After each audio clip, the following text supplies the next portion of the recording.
themselves to become severely dehydrated. I wouldn't think, because you would think that you would become thirsty at some point, but I could be wrong. Mm-hmm. Yeah, I think you would. I think you would become thirsty. I mean, definitely we've discussed in the past that keeping yourself well hydrated can also offset the negativity from the ketogenic flu when you initially begin the keto diet. And you having them like the proper making sure you're getting enough electrolytes. salt, because once again, going back to the RDA, guidelines for vitamins and minerals, we are also eating less salt than we should be on the standard American diet.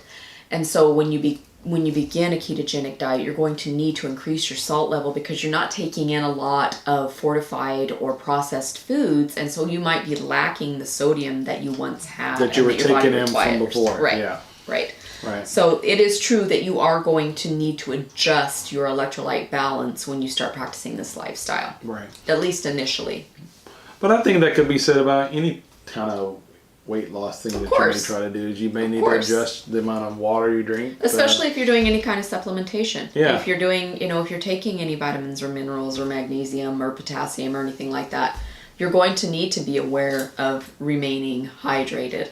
But I thought it was interesting in here because it said ketones are a byproduct of ketosis. If those build up, a condition called ketoacidosis can result. So they're still throwing out the ketoacidosis as a scare tactic. Yeah, ketoacidosis, yep. Ketoacidosis is an extremely rare condition, and it is what happens with dangerously high levels of ketones.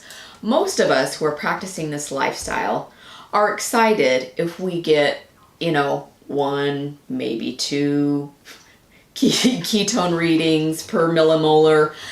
Those excite us because that's great. So when we're talking about dangerously high levels, we're talking 6, 7, 8. I mean, off the chart ketone levels. And most people in relatively decent health, even if you're metabolically challenged, are not going to be able to reach that level of deep ketosis. That is usually something that occurs as a side effect of danger for people with type 1 diabetes. So unless you're a type 1 diabetic, ketoacidosis is not generally a problem that you should ever come in contact with. Yeah. But they're still scaring you about it. And it's funny because they actually link to another article they have about the difference between ketosis and ketoacidosis.